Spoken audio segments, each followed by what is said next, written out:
time on Lancer. Unio, the galaxy's best Lancer for hire operation, has one of its crack teams out to an outskirt planet called Hagar to help a team of scientists recover a shipment drone that has been captured by pirates.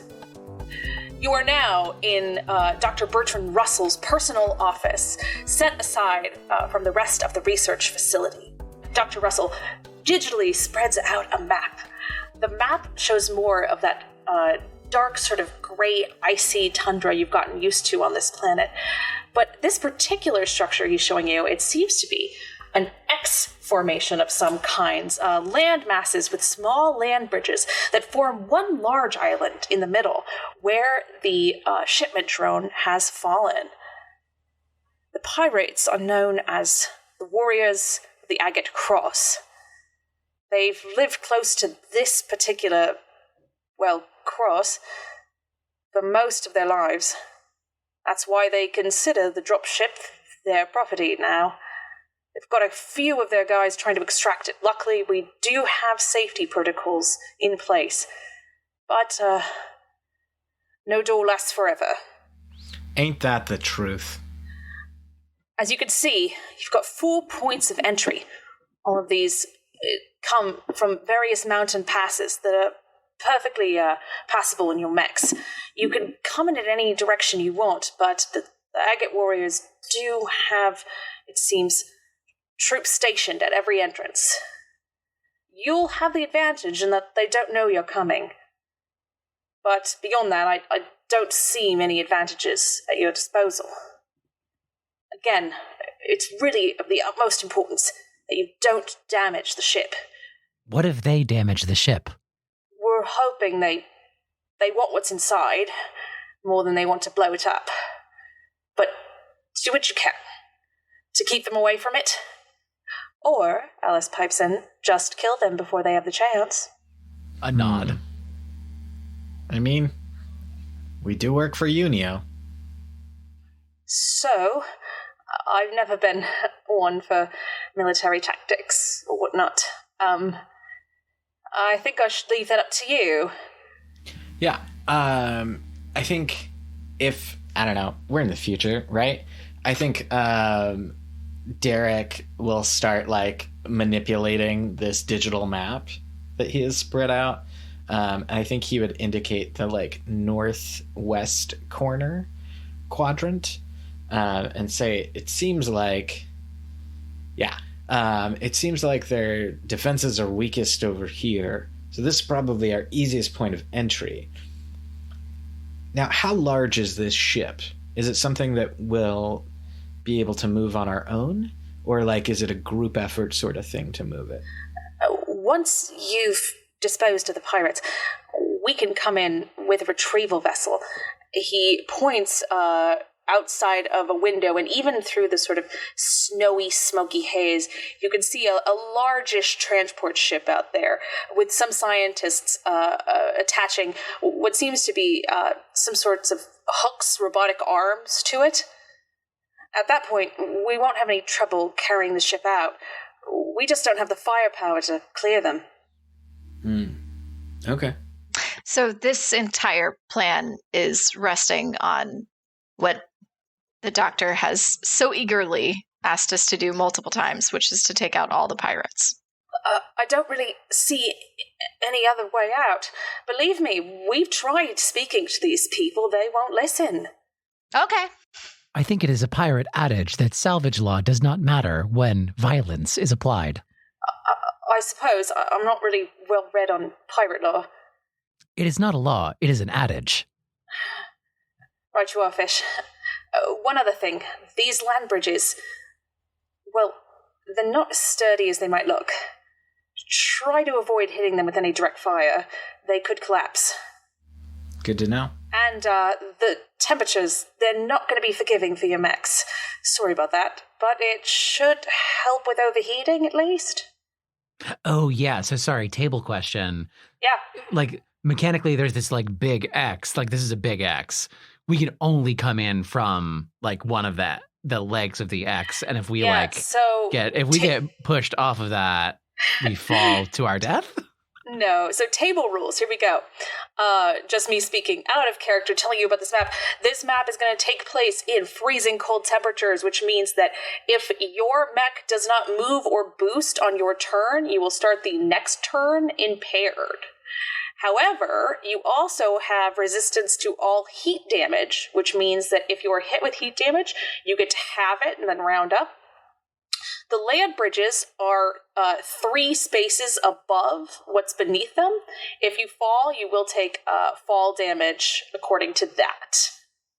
And then your mech will have to find a way back up. Is any of this quote-unquote difficult terrain? No, I have not put in any difficult terrain for this map. I thought that the environmental conditions plus these land bridges would be enough of a little spice. Plus, you don't want to hurt that ship. So all blast damage should be considered, all line damage, cone damage, things like that. Think about it. Mm-hmm. I hope that I've made this... I think I've made it challenging enough that it'll be fun. We will see. All right, back in character. Well, then, if the only option for us is to hit him quick and hit him hard, again, I think we should go for the northwest. And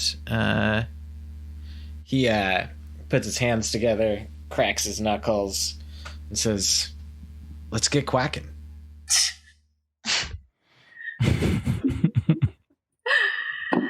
And if nobody has any other ideas, should we start our combat round? I guess, yeah, like maybe a second of table talk to just like formulate a plan. Of course, yeah. I guess my only question would be if we should split up and do some kind of pincer formation. I say as if I understand military terminology at all. But I am very good at being cover for folks, so I don't know. We may want to stick together because I think a lot of us do have provide cover for each other. And I will say, like, I am certainly capable of like sprinting in pretty fast and pretty far. Like, I can get like, I think like 10 spaces in my first turn, at least. Particularly if I'm attacking something. And I do also have an attack that does knockback if I boost. So like, if you need me to sprint in at the very start and just like push someone away, I can do that. I guess, do we want to talk everything out here? Do we want to do things in character? Because I could also come from like over here and like boost and ram into some people like over here, maybe, if we wanted to split up. I think whatever's fine. I just don't want us to do the thing where we decide how we're going to do the combat so long that it's longer than if we just did the combat. Just doing it. Yeah, I agree. Yeah. Though I think the opening move is helpful because then it at least like physically places us where we can improvise. Yeah. I mean, I'm happy to come in from the top left. And where we go from there is, and I don't need to go first. I'm fine. Yeah, I want to start on this side of the map if that's cool with everybody. Sounds great. Mm-hmm. Does anyone need someone pushed out of their way? I can push literally any of these things off the fucking edge. No, I'm going to go for these guys, I think, if that matters. But I'm good. Oh, no. Okay, I'm going to go for this motherfucker then. Amazing. How are we feeling? Are we feeling like we're good to start the mission-ish? Yeah, I'm good. I'm good to dive in. Okay. Really quickly gonna start a mission. Gonna add you all to the mission. Well, everybody, Lancers, you approach the place that Dr. Russell pointed out on his map. The place that the warriors of the Agate Cross are named for. It is frigid cold, even colder somehow than near the facility, and your mechs are feeling it in their joints and in how they move. You know that if you stop moving your mech at any point, it is possible that the frost will set in and perhaps impair some of your systems.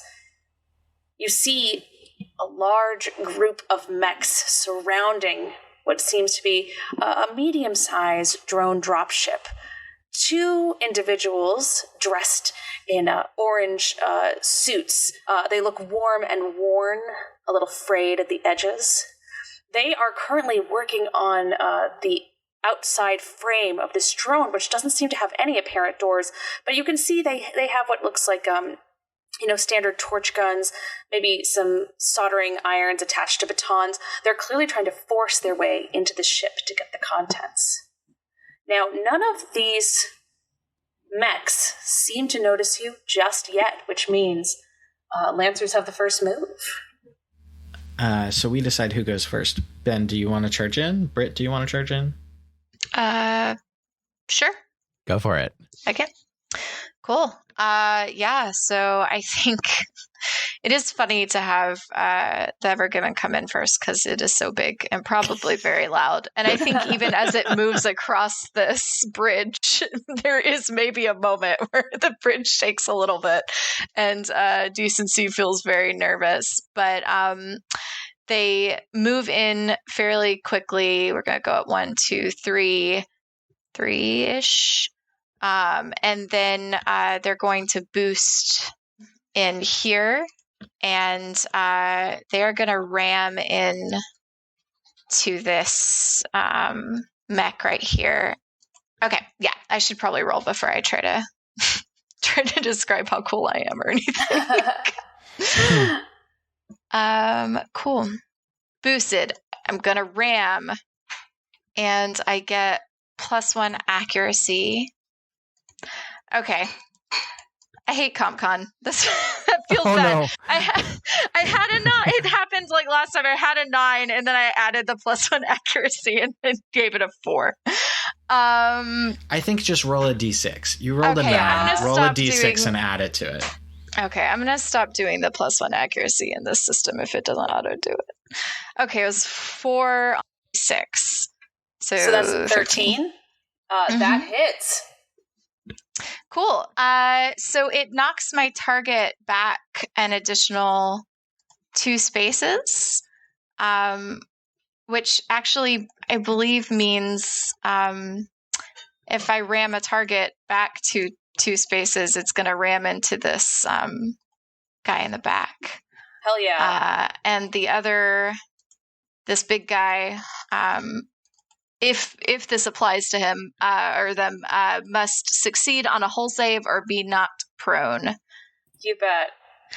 Yeah, so I think the Evergiven kind of stomps into the space, and there's this moment of realization that someone is there that's not supposed to be there, and then the Evergiven, more quickly than it feels like it should be for its size, boosts forward. I think we get the anime lines of like the movement happening very quickly. And then there's just this big collision as the Evergiven rams into this other mech with its shoulder and pushes it backwards into the bigger mech behind it.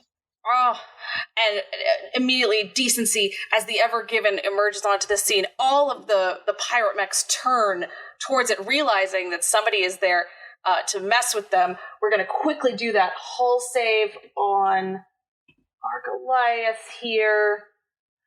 Okay, I got a 12. Just for argument's sake, Britt, what's your number? My save target is a 12. Oh, okay. So I would think get it. But because this is a Goliath, it cannot be pushed, pulled, or knocked prone or knocked back by smaller characters. So can I ask a question in follow-up to that?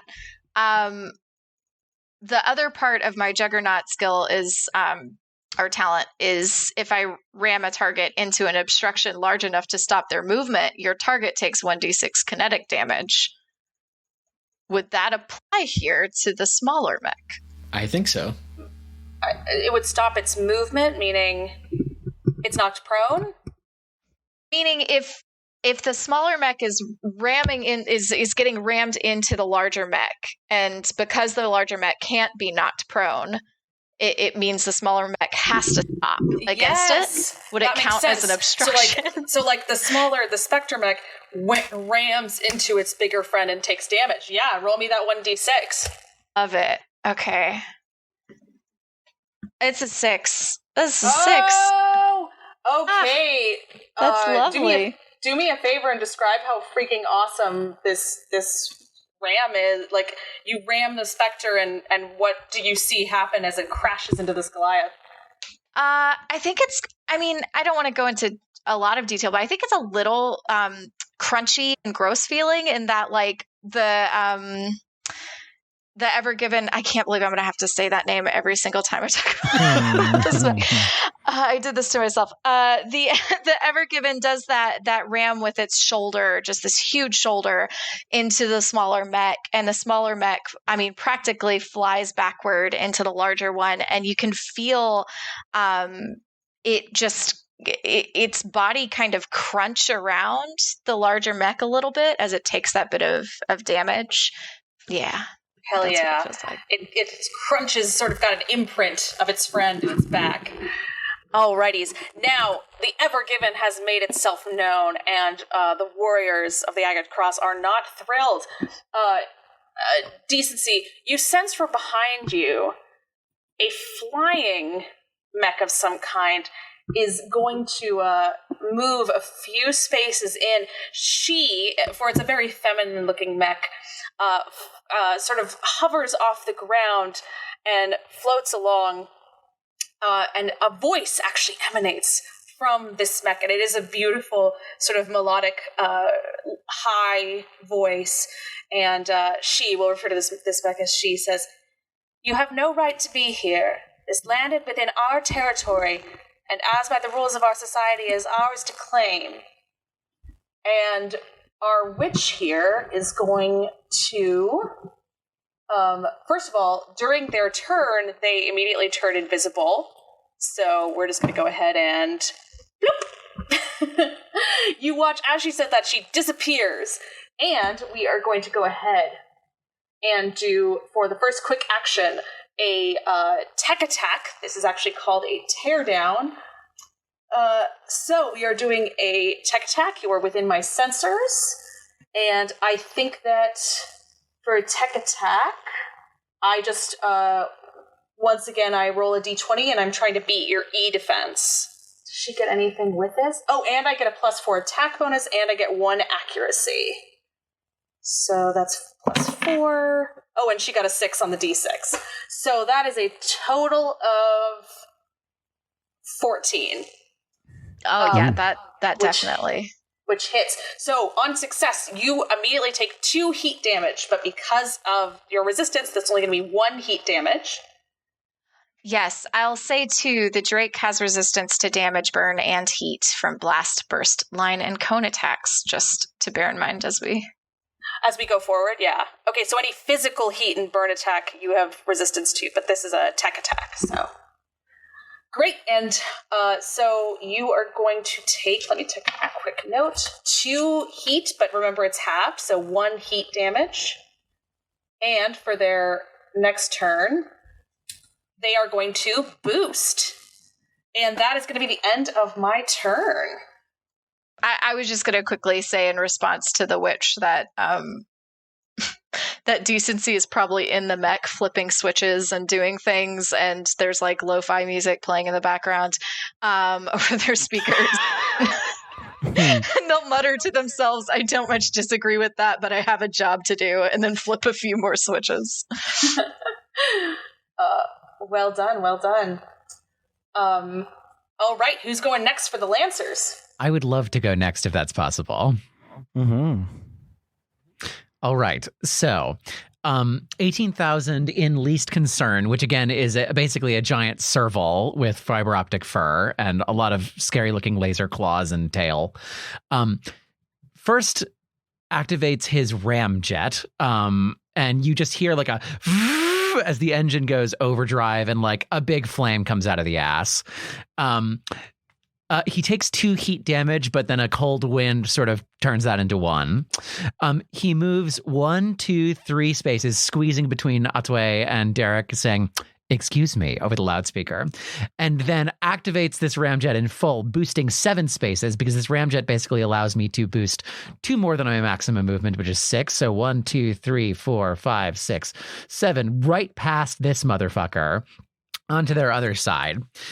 and skids to a halt, like presumably throwing a bunch of snow to the two people over behind all of them, and probably onto the ship too, and says,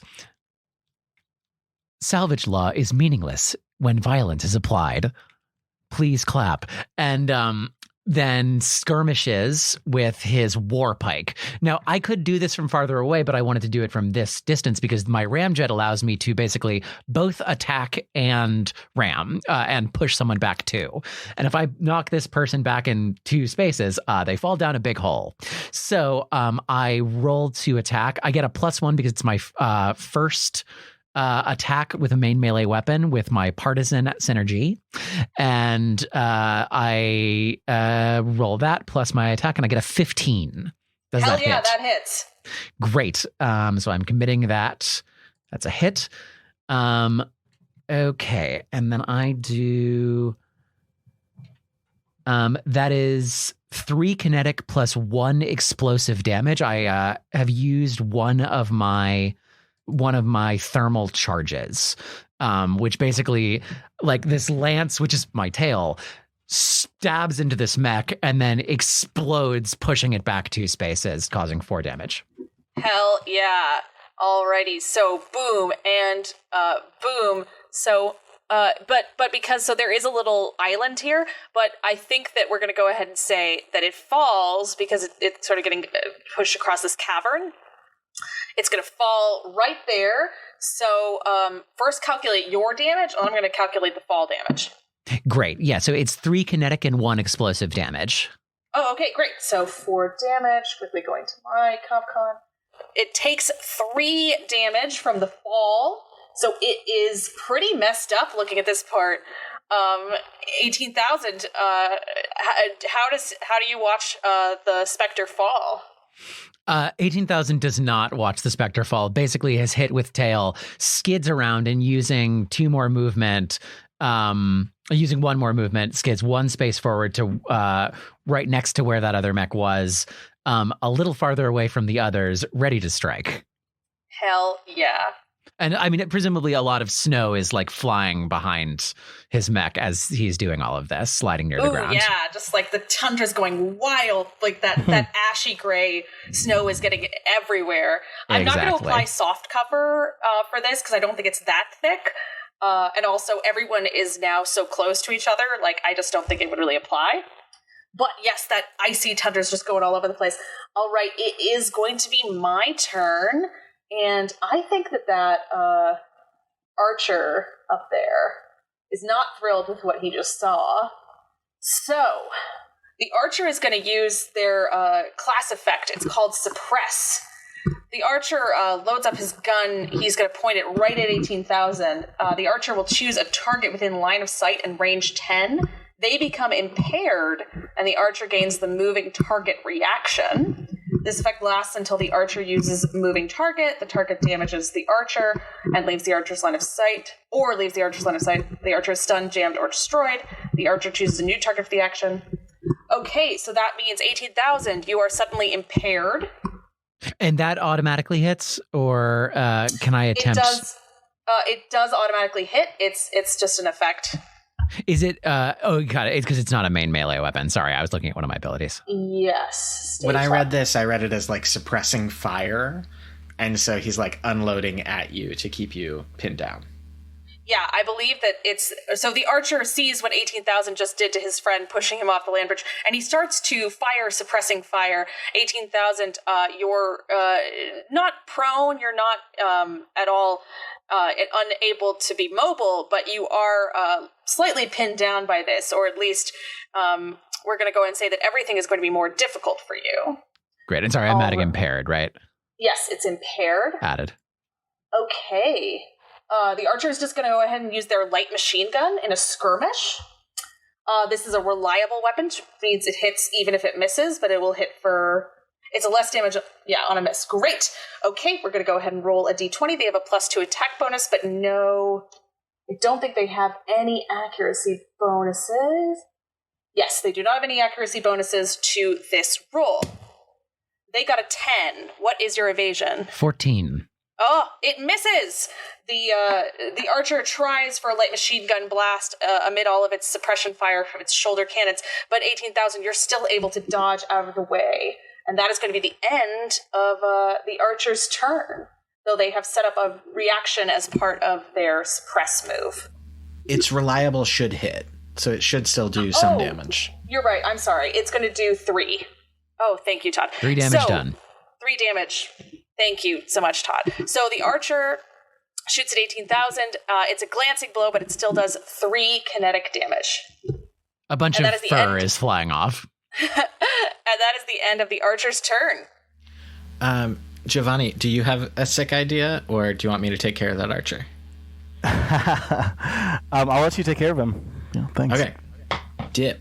Okay, so I'm going to move. I think my movement is 6. And then I'm going to boost as a quick action, which means take extra movement of at least 1 space up to your speed. I'm going to move 3 more. And then I'm going to skirmish with my hand cannon at the archer. Awesome. I roll a d20 plus 2, and to my first attack roll with opening argument, I get accuracy each turn. That becomes a dirty 20. Hell yeah, that obviously hits. Yeah. My gunslinger die goes from 6 to 5 because I hit, and then the damage is 2 damage. Hell yeah. So, describe how you do this. I think the way this is working is gear loose, like spins up his engines, shoots forward, kind of spins on his heel, fires a shot at the archer, and then as a free action, he's going to have his Uncle CompCon fire his Nexus Light. Okay. So this would attack E-defense instead of evasion. It doesn't have any modifier, but because I'm using the Uncle class CompCon, it takes 2 difficulty. So I'm going to roll 2d6, take the highest, and subtract it from my d20, and put that against... Oh, geez, I rolled 2 6s, so great.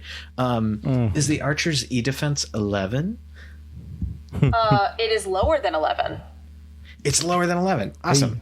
So this will do 1d3 kinetic damage as my Nexus smart missiles fire off. Hell yeah. So it'll do 1 extra damage. Sick. And that's all my actions. That's what I'm going to do. And I roll my gunslinger die down to 4 because I've hit twice with ranged weapons. Awesome. Alrighties. Boom. A mech with 2 long guns on his arm over here waiting on this sort of island notices that both 18,000 and Derrick are putting some heat on their ship. This breacher is going to go ahead and use their effect Superior Ram. So when using a breach ram, the breacher moves 4 more spaces and targets have a +1 on the agility save. So as their quick action, and this does need to be recharged, the breacher is going to use breach ram. You can move up to 6 spaces in a straight line, ignoring engagement and pass through, but not stopping in spaces occupied by other characters. So obstructions and objects in the breacher's path take 20 AP kinetic damage, but that's only obstructions and objects, not characters. Jesus. Yeah, seriously. It's as if, so this mech is about to like fire up and basically do a freaking 100-meter sprint at 18,000. So that is a ram, and we are going to go ahead and roll. And because they also have superior ram, they get to move 4 more spaces, and you have a +1 difficulty on your agility save. So I think you have to roll a difficulty roll and tell me what it is. And that's 2, right? Because I'm impaired. Yes, it is. And you Great, picked the higher one. Great. So 2d6. That's a 6. Oops. Okay. And that's taken off of a 20, right? Yeah, and I hate to tell you this, but they just got a nat 20. Well, so 7 minus 6 is 1, so I don't think that I am going to succeed on that one. Yeah, and they got a nat 20. So the ram is successful. Yeah, great. Where am I going? Well, I think it's more of a question of where are you both going? Cool. So you are going to be knocked prone. You and Derrick are the same size. So, Derrick, you're going to have to do a hull save because you are being knocked into by 18,000. Okay. Gotta look at my hull stat. I have a 0 in my hull stat because I put everything in agility. 8? That Perhaps? is not high enough. Great. So that means Derrick and 18,000, you are both knocked back 1 space and you are prone. All right. This breacher is about to give you a taste of what they saw your friend do to his, and frankly what 18,000 did to that specter over there. He rams in, running like a bat out of hell, and knocks you into each other flat on your butts. Who is like on, which one of us is on top, Todd? I think you're on top. Yeah, just like absolutely thrashing around on top of you. And there is one more. So because while you are prone, they are going to pop out their dual shotguns on both of their arms. This weapon can make 2 attacks at once, targeting either the same character or different ones. And I think he's going to pick different ones. So we get... Oh, but this does have a +2 difficulty to it. Apparently these guns are just too wild. So but since we're both prone, you get +1 accuracy. Oh, so I'm so not it's gonna only roll that. 1 difficulty. That's right. I'm just gonna roll one die, and I just take that. I got a 3 on my difficulty. I get +2 attack bonus to this roll. I got a 15. -3 is 12. Does that hit either of you? Because I know you have high evasion. My evasion is 13. So yeah. And 18,000, what's yours? 14. So it just narrowly misses you both of these shotgun blasts. And this I like to imagine as we're like thrashing around trying to get up, it just like goes in between both of our heads. That is great, and that is the end of the Breacher's turn. Cinema. Alrighty, so that's me, yeah. Alright, so the Upia it turns invisible at the beginning of its turn. So, and not that anybody's probably noticed it anyway so far, but I'm going to move it 4, 5. Interesting. Okay, so we're going to barrage this first turn, because why not? Hell yeah. First, we're going to attack with our assault rifle. I'm going to use my custom ammunition. I'm going to use a shock ammo. Let's see if I actually make it first. Let me do that attack roll. Oh, who are you targeting? Sorry. So I'm gonna target the mech that just rammed my buddies. Great. Awesome, thanks. So, that's not great. Darn it! I got a 7 +1, so 8. Well, you are very lucky because they're. Oh wait, you got an 8. Is this a normal attack? This isn't an E attack. Or correct? It's normal. Unfortunately, their evade is 11, so it is going to miss. Wah, wah. Okay. Do you want to describe that epic fail?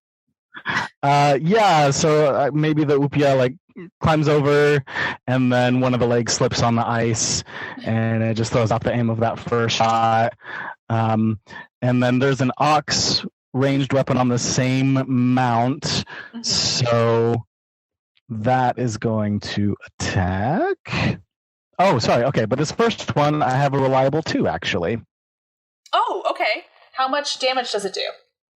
Okay, so we have 2 energy damage. And then, since I used my shock ammo, adjacent characters take 1 energy armor-piercing damage, whether the result is a hit or miss. So that green fella next to the rammer also gets 1 energy damage armor-piercing. Great. So the breacher has 1 armor, so they're going to take 1 damage. However, the guy behind him is not going to get that. He's going to ignore all armor. Really quickly going to go to him. And that you said 1 or 2? 1. Taking 1 damage, ignoring all armor. Awesome. Sweet. And then, okay, so the Ox weapon on that same mount is my Nexus.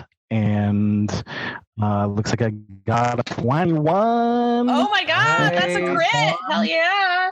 So that definitely is hits. Nice. So roll your dice again and tell me the higher result. Yeah, so 2 is the higher result. Okay, so that's just 2 damage? Correct. Is that armor piercing? Does that anything? Oh, sorry, that's actually against, E-defense, but we already said it's critical. No, it's just kinetic. Great, and that's once again against the breacher or against another one? That is also the breacher. Awesome. Okay, so they're once again going to take another damage because their armor is still in place. Great. And then for the second part of my barrage, I'm going to use my Veil Rifle. So it attacks in a line of 10, and I'm going to aim that towards my buddies. But the good news is that this weapon does not attack allied characters caught in its area of effect. Instead, it shrouds them in a field of energy that throws off targeting systems, giving them soft cover until the end of their next turn. Hell yeah. Yeah, and we got an attack roll of 22 on that one. Whoa! Oh my god, Nice. Hatuey. Yeah, I don't know what's going on. Okay, so I believe since it's a line of 10... All these characters are within 10. Sweet. So let's see what the damage is. 3 energy damage for each of them.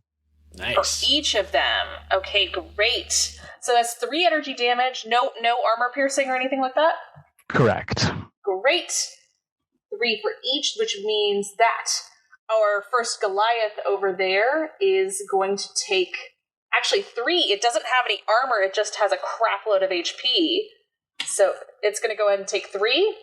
And next to it, we're going to go back to here. Take another 3 damage here. And I think that other one is our first Spectre, which was already whacked into by Decency. And, he is not looking good, I'm going to tell you that right now. That Spectre has seen better days. It is on its last little legs. Alrighties. And I think it is now my turn for the rest of the Agate Cross pirates to go. You suddenly hear a sound from this large, or at least he's tall. He's not large in size, but he is very tall, and he seems to have gigantic missile barragers on his shoulders, almost like lapels, like Napoleon's lapels, but full of missiles. And he says in a loud, booming voice, as if he wants to hear you all to hear it, "You came to the wrong place."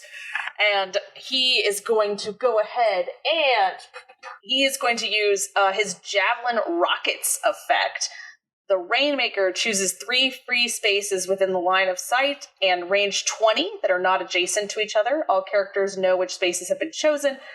The Rainmaker fires a volley of auto-targeting rockets in the air. The next time a hostile character moves through, starts their turn in, or passes above one of the chosen spaces, no more than 10 spaces up, they are hit by a rocket, taking 6 kinetic damage. So basically these are honing rockets. 6 or D6? It says 6 kinetic damage. 6 damage. And you see these rockets are just flying out of his shoulders. If you move through, start your turn in, or pass above, but you guys, you're not going to be passing above them because you're not flying. So that won't matter. And for their next attack, the Rainmaker is going to go ahead. And I think the Rainmaker is going to go ahead and do a quick tech action. And they're just going to go ahead and lock on to Decency. Fair enough. Okay. The only way that this specter can get up, it does not have any flight on it, is it has to climb up this way. So this is the one that's been knocked down by 18,000. So is it going to climb up and get hit by the rocket? That would be hilarious. They have a move of 4, 1, 2, 3, and 4. That's where they're going to end. They have a turn. Yeah, they've done a move, and I think they are going to go ahead and boost, so they can go another 1, 2, 3, and be right next to Hatuey there. And they are going to go ahead and do a melee attack. They're going to attack with their monowire sword. It can make 2 attacks at a time, targeting either the same character or a different one. Except, never mind. Sorry, this is a T1, so it can't do any of those. It's a normal sword. Alrighty's 2 attack bonus. I got a nat 1. Hey! Hey! These swords, Hatuey, can you describe how Hatuey's mech dodges these sword attacks? Oh, that's interesting. And they've got a sword on each arm, so they're like going shh, shh, shh. Right. Maybe, I don't know. He does like a little wiggle thing where he squats on one side and one sword goes over him, and he squats on the other side and that one goes over. Just like a little wave. Love it. Okay. The other specter, this one that's barely on its last legs, is going to try and get in some damage. Nobody ever called the warriors of the Agate Cross to be wussies. So they are going to go ahead and do a move. They're going to move next to Decency, and maybe they even know that this is kind of a stupid idea considering the absolute tank that Decency is, but they are also going to just attack with those mono swords. Oh, were they still prone? Sorry, they not are to be still that prone. guy. Oh no, please be the guy. Sorry. They are still prone. Does that mean they have to spend their turn getting up? I don't think they have to spend the whole thing, but yeah, some part of it. Okay. So they're going to spend their move rising from prone, and then they're going to boost. They have to use a quick action to get over here. And then they're only going to get one more quick action. And I think they are going to go ahead and just do their monowire sword again. So they get a +2 bonus, and they do have an effect. Yes, no other characters are adjacent to the target, except they're a character, I don't think that works. All right, this time we got a 14. Decency, what's your evasion? 6. Nice. Well, okay, I can tell you that it's gonna do 5 damage, but obviously minus your armor from that. I also have resistance to damage, burn, and heat from blast first line incoming attacks. Does this count with that? No, this is a melee attack. Okay. Is melee in those? No, it's specifically damage, burn, and heat from those attacks, if I'm reading it correctly, not just any damage, right? Yeah. This is just 5 kinetic damage, but you're gonna subtract your armor from that, so... Yep, I have 3 armors, so it's gonna hit me for 2. Alrighties. Next is going to be... We've done this... Okay, we've done them. Alrighties. These large sort of behemoths, the Goliaths, these staunch defenders, this one is going to go ahead... They are going to go ahead and use a quick attack. They're going to start their turn with a quick tech. Sorry, this is a quick tech, so I am going to have to roll a hacking roll for them. A character within a line of sight and sensors gains +3 difficulty to attack against any character other than the Goliath until the start of Goliath's next turn. So this is basically the Goliath crushing your targeting systems, and I think that he is going to go ahead and target 18,000. So this is this is a tech attack, so I'm going to go ahead and roll a d20. It has no bonus. I got an 18. My E defense is 7, so... Alrighty, he's going to go ahead and get rid of that. Okay. So, that means that 18,000, if you attack anything other than the Goliath, you will gain +3 difficulty to that attack. That's great. I was going to attack that anyway, so... So, this Goliath whips out what seems to be actually a real life whip. It is called the boarding leash. So on hit, you have to pass a hull save or be pulled directly to the Goliath and automatically grappled. And he is going to target Derrick. Oh, no. I get +1 attack bonus and +1 accuracy. And Derrick, are you also still prone? I'm prone, but we have soft cover. That's true. So does that mean that I think I just get the +1 accuracy then? Oh, yeah. Right. That is a base of 11, and I get to add 1d6, and I got a 5, so that is a 16. 16 hits my evasion of 13. Awesome. Okay. Hell yeah. You're within 5 spaces, so it works. Alrighty, Derrick. This whip comes and just grabs Gizmo Duck. What's your mech's name? Gear Loose. Grabs Gear Loose around the middle and just drags him into the Goliath. You could just move them to the adjacent space. Do I pass a hull save? Oh, must pass a hull save. You're right. Or pull directly. That's right. This is just for the attack. But you do damage to me, right? You do. I do damage. So yeah, you have to do the hull save. Yeah. How much damage do you start with there? 5 kinetic damage. 5 kinetic damage. Okay. So I'm going to bring myself down to 7. And then a hull save. Would a 1 do it? I think a 1. Do you think a 1 is not going to do it quite? So that means that you are going to be pulled into the Goliath, and you're going to be immediately grappled. You're going to be automatically grappled. Okay, great. Those are done.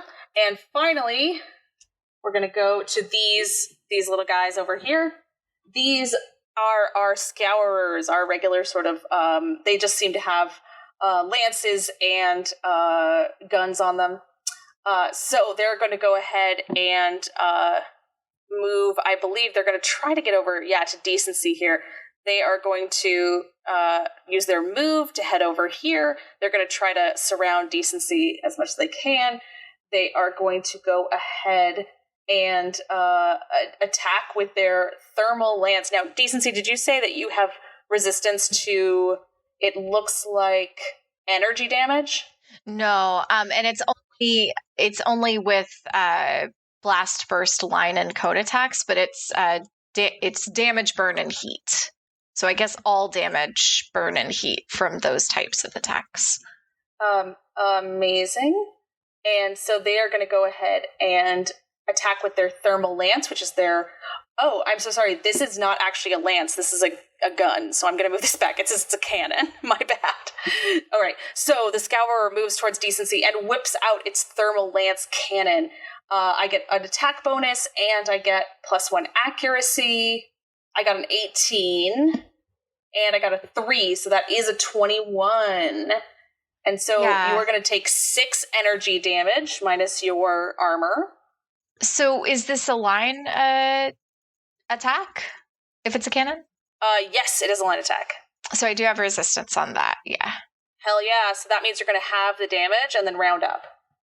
So that cuts it to, it was 6? It was 3? 6, yeah. So is that 3 or 4, if I'm right? It rounds up, so I think it's going to be 3. Cool. I have 3 armor. Maze. So it does nothing. I'm just big. I'm such a big boy. Like, I can't evade anything worth shit. Everything will hit me, but it may not land too tough. And he's also going to take some heat because that gun generates heat. The second one is going to go ahead and something pops out of him, and these tiny drones start to just sort of fly out of his armor. And they are going to go ahead and attach themselves to Decency. So I need to... Yes, I only get one of these. This is a full action.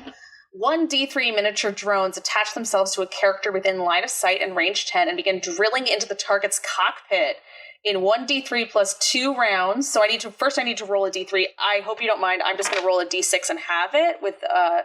And obviously, I think that should be fine. I got a 6. So 3 plus 2 rounds when 5 rounds. If any core worms are still attached, they reach the cockpit and savage the pilot, reducing them to 0 HP. The target knows how many rounds it will take for the drones to bore through. So you have 5 rounds, and how many are attached. So I also need to roll for how many drones there actually are. I got a 5, so we're going to round. So there's 3 drones. The target and allied characters can remove 1 drone at a time with successful systems or engineering check as a quick action. Additionally, if the target is shut down, the corps are confused and their timer pauses. So, Decency, I'm going to go ahead and say that once I'm going to just say it's used. Decency, you, all your systems are starting to go off. What do they sound like as these core worms are starting to bore in? I think it's just like the most obnoxious beeping, right? Like Decency has really worked very hard to make their cockpit as comfortable and welcoming of a space as possible. But it's still like an old military mech. So there's like the lo-fi music and the cushy seat or whatever. But then as soon as this starts happening, it's like just a row of red lights start flashing at different frequencies, and there's beeping, and Decency's just like just immediately overwhelmed by what's happening in the cockpit. Hell yeah. I think they even probably like pound on a spot and like flip a switch, and it all just like shuts down again. As they know how to turn all the loud noises off, but they can still hear the drilling coming in. Amazing. And for my last turn here, this is our last one right here next to Derrick.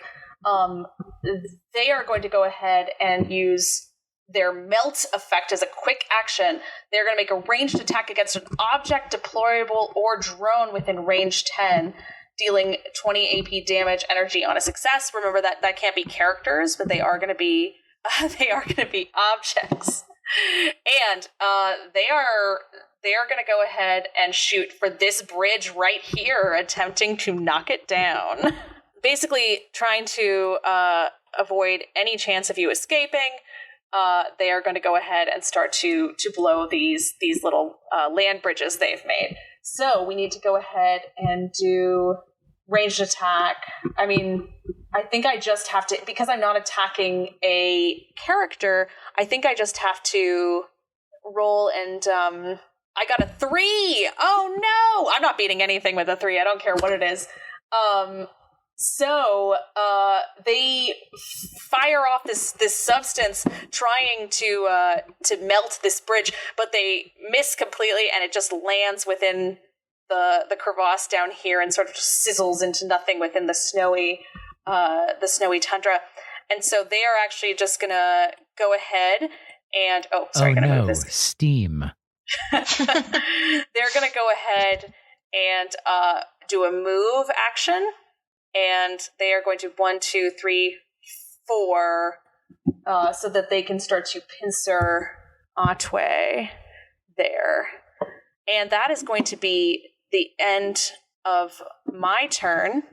So who of the Lancers is going next? Should we keep the same order and go with Decency?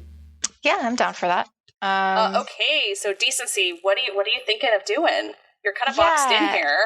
I am, and also the to take a drone off, it's a roll with an engineering, or either an engineering or a systems check. Cool.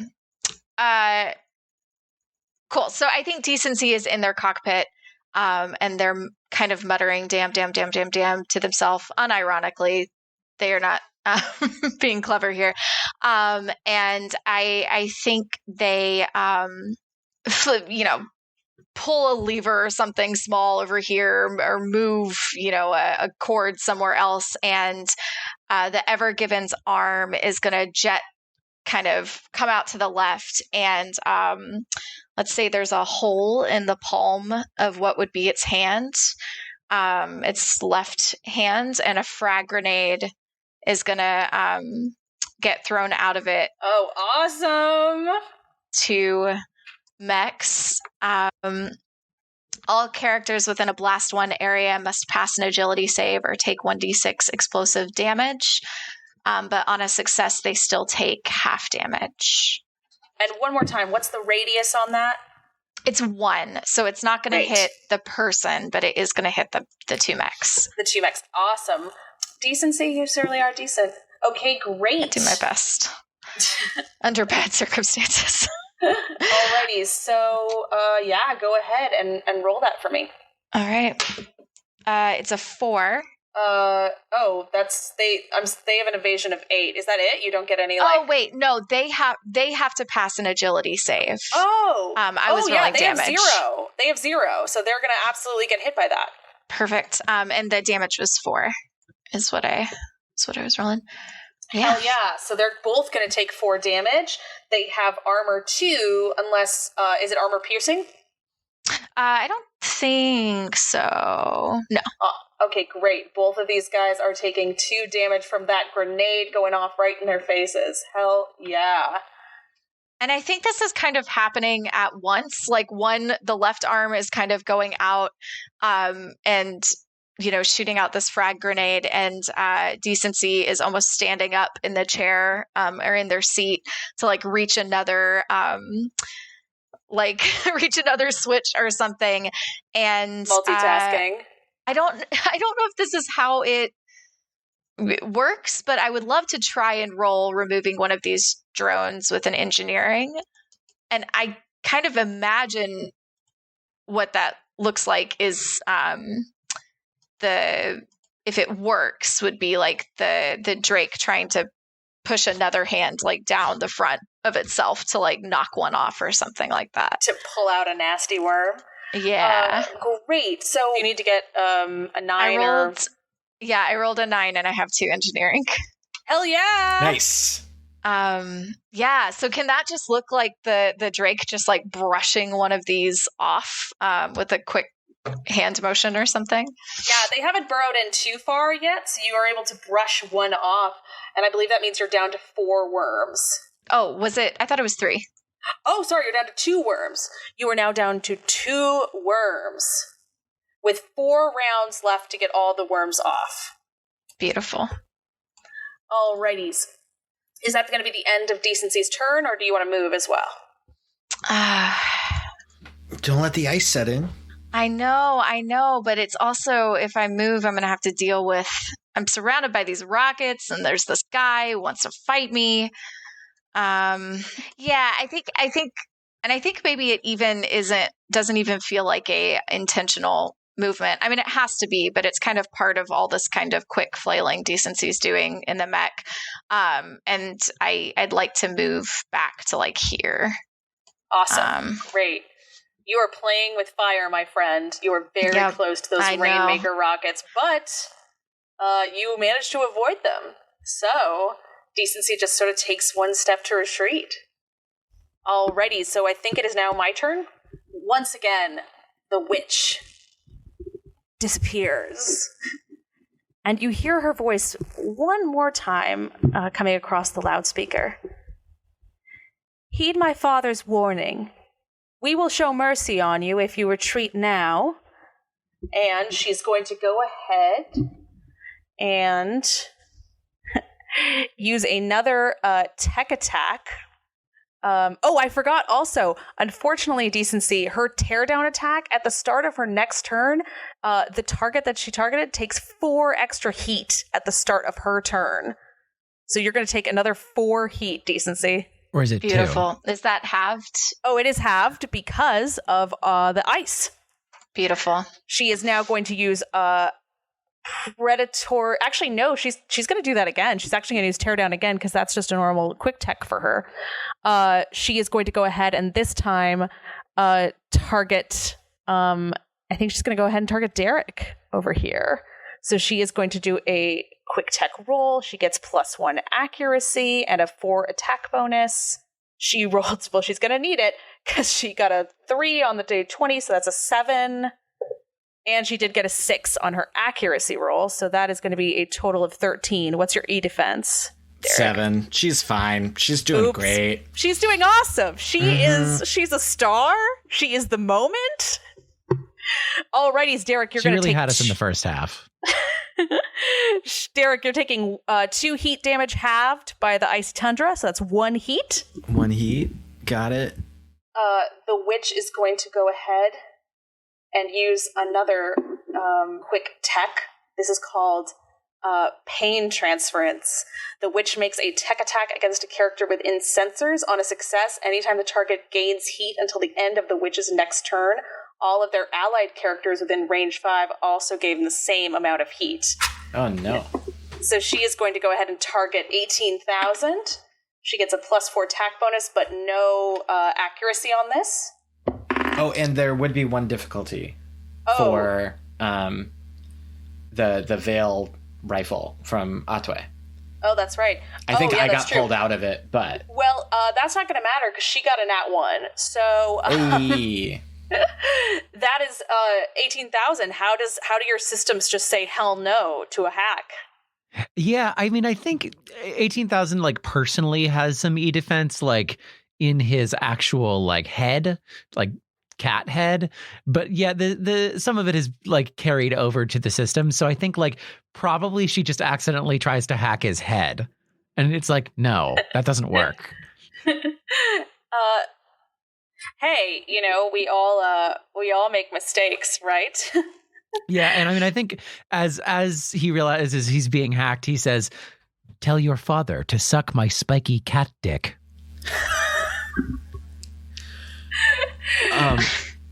If I may, and I don't think his mech comes with this, but I think Derrick, being grappled and hacked real hard in this moment, presses a button on his console, and like a little white flag pops out of the top of his mech's head, and he starts waving it, and he's like, "Yeah, I'm good. We're cool we all good to retreat." He like pops on open comms, like, "We're good to retreat, right?"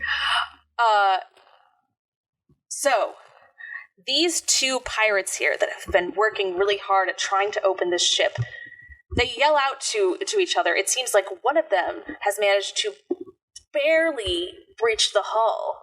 There's a tiny hole in the side of this drone ship, and the little bit of light that's pouring through. Decency, you can see because you're facing this side, even in all of the chaos. You can see just through that hole, fingers made of wire and metal, but surely meant to imitate a human, are poking through that tiny opening as if they're reaching for you. Dungeons & Drama Nerds is produced by Todd Brian Backus, Percival Hornak, and Nicholas Orvis, and is mixed and edited by Anthony Sertel Dean. Our Lancer game features Julia Doolittle as the GM, Todd Brian Backus as Derrick McDuck, Jovane Caamaño as Hatuey, Ben Ferber as 18,000/Fish, and Tristan B. Willis as Decency B. Damme. Lancer was written by Miguel Lopez and Tom Parkinson Morgan, and was published by Massif Press. Find us on Facebook, Twitter, and Instagram at DN Drama Nerds. Check out cast bios on our website, dungeonsanddramanerds.com. Leave us a rating and review wherever you get your podcasts, and tune in next week for another episode of Dungeons and Drama Nerds.